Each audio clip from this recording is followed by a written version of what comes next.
c'est Jérémy Leluyer, donc je suis chercheur à l'Ifremer.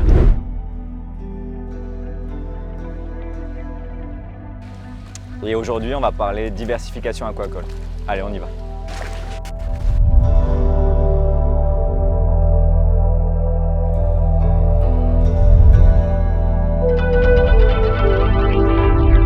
Donc la diversification aquacole, c'est quoi? C'est le fait de multiplier le nombre d'espèces qu'on peut produire en aquaculture. À l'heure actuelle, en Polynésie, il y a quelques espèces principales. Tout le monde connaît la crevette, le parapéoué et l'huître perlière. Et l'objectif d'Ifremer, en collaboration avec les services du pays, c'est de développer des nouvelles filières, donc de nouvelles espèces. Donc premièrement, il y a 3 choses clés à savoir avant de lancer un programme de diversification. La première, une règle fondamentale, c'est que l'espèce doit être présente en Polynésie. C'est-à-dire qu'on ne va pas importer des espèces venues d'ailleurs. Toutes les espèces qu'on va vouloir développer sont présentes ici localement. Le deuxième point qui est clé, c'est est-ce que l'espèce a un intérêt économique? Donc est-ce qu'il y aura un marché, c'est-à-dire est-ce qu'il y aura des clients? C'est le cas de la crevette, c'est le cas du parapéoué. Et donc pour favoriser à plus long terme le développement de nouveaux jobs et de nouveaux travails, en fait de développer de la filière pour ces espèces. Troisième point qui est vraiment important pour l'Ifremer, est-ce que l'espèce a un intérêt écologique? Donc par intérêt écologique, on entend qu'une fois l'espèce sera produite et parfois laissée dans le milieu, est-ce qu'elle va être bénéfique à différents compartiments du lagon et des récifs coralliens? Pour ça, on peut prendre l'exemple par exemple de l'huître, l'huître perlière ou l'huître de roche, qui elle est un bioremédiateur. Donc elle va venir filtrer l'eau et assainir l'eau des lagons. On peut penser aussi à tout ce qui est espèces fourrage, donc des espèces de poissons typiquement, ou oursins par exemple, qui vont brouter les algues et qui vont diminuer la couverture algale. Et tout ça, ça va permettre, dans des épisodes de blanchissement qu'on connaît malheureusement en Polynésie, de diminuer la compétition avec les algues et favoriser la reprise du corail. Donc tout ça, c'est bien. Maintenant, une fois qu'on a décidé quelle espèce et que cette espèce a un intérêt, comment on fait? Donc là, pour ça, il y a 2 étapes clés quand on veut lancer une nouvelle filière aquacole.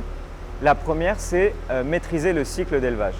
Pour maîtriser le cycle d'élevage, il faut être capable de faire reproduire les animaux et ça dans un environnement qui est complètement contrôlé.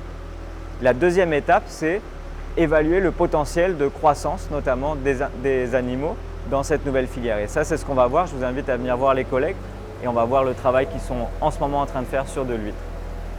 Donc ici, on travaille dans un environnement qui est contrôlé, donc que ce soit au niveau de la température ou encore au niveau des algues.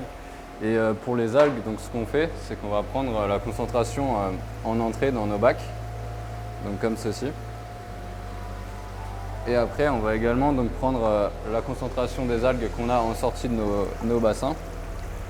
Et donc la différence entre l'entrée et la sortie, ça va nous permettre de voir ce qui a été consommé et donc assimilé par nos huîtres. Donc voilà, tous les jours, à l'aide de cette sonde multiparamètres, on s'assure de prendre les paramètres physico-chimiques de chaque bassin. Donc ça se passe ainsi, on immerge les sondes et on attend que les paramètres se stabilisent. Puis tout est répertorié sur un fichier de suivi.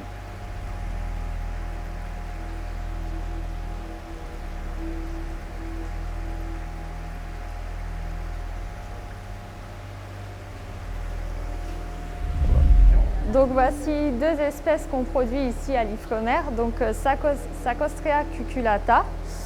C'est la première fois qu'on a réussi à la reproduire, donc on est super content.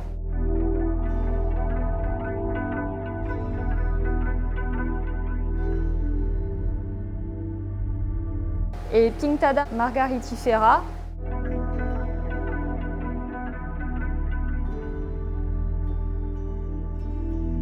Ça fait plusieurs fois qu'on la reproduit et c'est donc une technique qui est maîtrisée actuellement. Merci beaucoup d'être venu et au plaisir de vous retrouver très bientôt pour de nouvelles belles découvertes. Nana!